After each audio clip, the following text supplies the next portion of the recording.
안녕하세요. 세계 경영입니다. 한국인들에게는 너무나 당연한 일상이 한국을 찾은 외국인들에게는 색다른 문화적 경험이 될 수도 있습니다.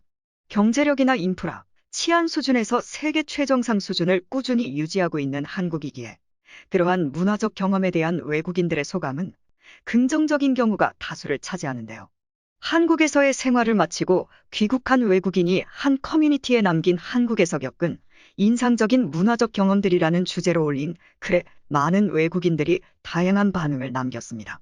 우리 사회에서 삶의 대부분을 살아온 많은 한국인들에게 이러한 글들은 우리가 당연히 느끼고 누려왔던 일상에 대한 성찰과 함께 소소한 재미를 주고 있습니다.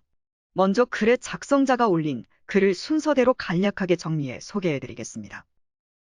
한국 드라마를 보면 항상 사람들이 들떠 있고 싸울 때도 엄청 시끄럽게 싸운다거나 울부짖는다거나 아무튼 상당히 격정적인데 실제로 한국 사람들은 대부분이 감정적으로 크게 동요되지 않고 공공장소에서도 무척 조용해.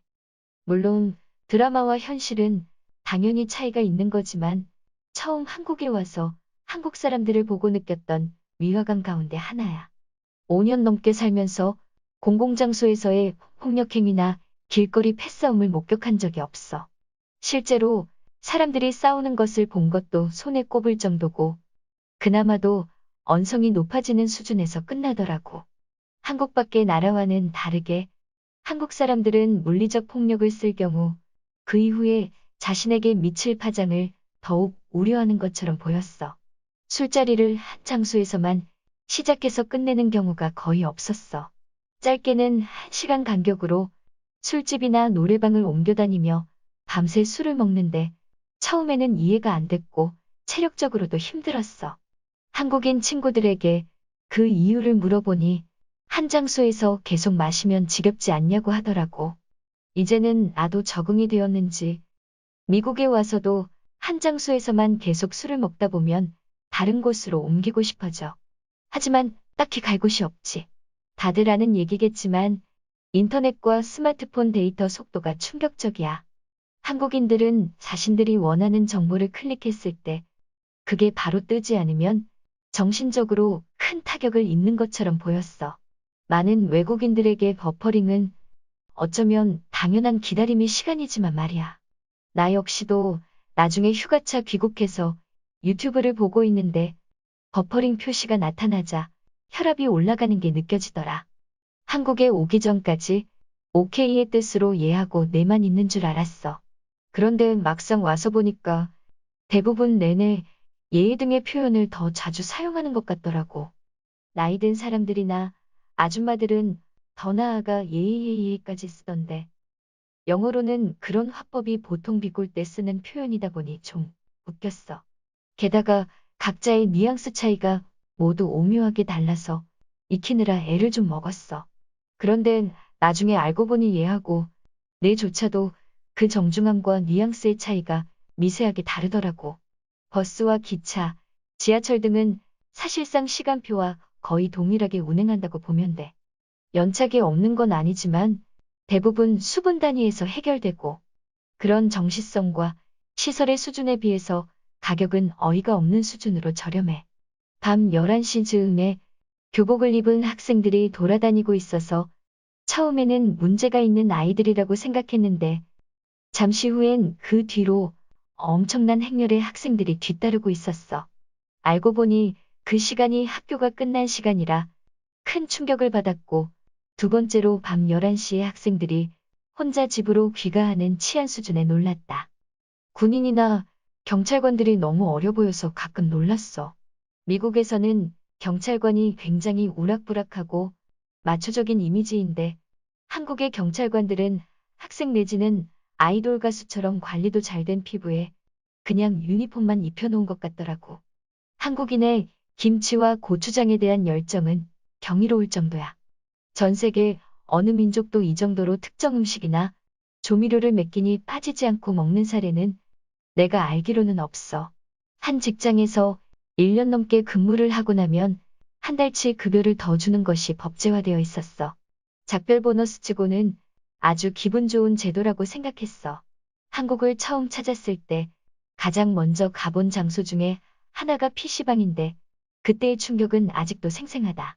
수십여 대에서 많게는 수백 대의 최신형 컴퓨터와 초대형 모니터와 함께 각자의 게임이나 일에 열중하는 무리의 사람들이 24시간 내내 앉아있는 모습은 지구상 어디에서도 볼 수 없는 풍경일 거야. 모텔에 $25만 지불하면 4시간 이상 객실을 자유롭게 쓸 수 있어. 그렇고 그럼 목적만으로 가는 것은 아니야. 일과 중에 너무 피곤하거나 할 때, 아니면 집에 들어가기 귀찮은 날에 아무 생각 없이 저렴한 돈으로 쉴 수 있어서 무척 좋았어. 한국 도착 1개월 차의 깻잎을 보면 도대체 이딴 걸 왜 먹는 거야? 역겹네.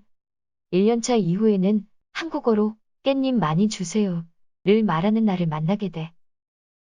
잘 읽었어. 나 역시도 한국에서의 생활은 내 인생에서 중요한 단락을 차지하고 있어. 무엇보다도 24시간 영업하는 PC방과 찜질방, 카페, 서울 시내 곳곳을 완벽하게 연결하는 저렴한 교통망이 그립다. 한국인들은 비가 내리면 정말 맹렬하게 반응해. 조금이라도 비를 맞지 않겠다는 의지를 모두가 내비치는 것처럼 보였다고 할까.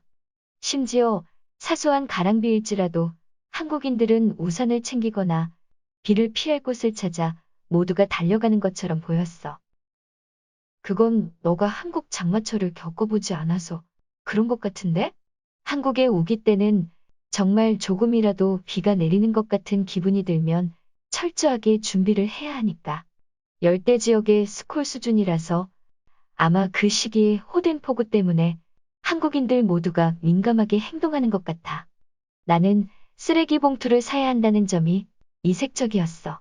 거의 모든 가게들에서 정부가 만든 쓰레기 봉투를 팔고 있다니 한국의 거리가 깨끗한 이유인가. 보증금이 너무 비싸서 놀랐어. 3달치도 아니고 월세의 거의 10배에서 20배를 보증금으로 요구하는 건 애초에 보증이 목적이 아닌 거 아냐? 나는 한국에서 결혼식이 30분 만에 끝나서 좀 충격이었어. 무엇보다도 하객의 대부분은 결혼식 자체에 별 관심을 두고 있지 않는 것처럼 보였어. 예식보다는 사회적 일회이자 만남의 장의 색깔이 더 강해 보였달까. 오토바이를 운전하는 사람들의 교통질서가 엉망이어서 의외였어. 물론 한국인들이 운전을 꽤 과격하게 하는 건 사실이지만 오토바이 운전자들은 거의 대부분이 도로의 흐름과 관계없이 운전하는 것 같아서 보기에 아주 위험했어. 한국 기업들의 근무 시간은 기억하고 싶지 않을 정도로 끔찍해. 마치 일본을 나이벌 삼아서 누가 더 심각한지를 두 나라가 겨루고 있는 것처럼 보일 지경이야. 한국인 친구는 별이 떠 있을 때 출근해서 별이 떠 있을 때 퇴근한다며 웃던데 나한테는 악몽 같은 묘사였지. 시청해주셔서 감사합니다. 세계경영이었습니다.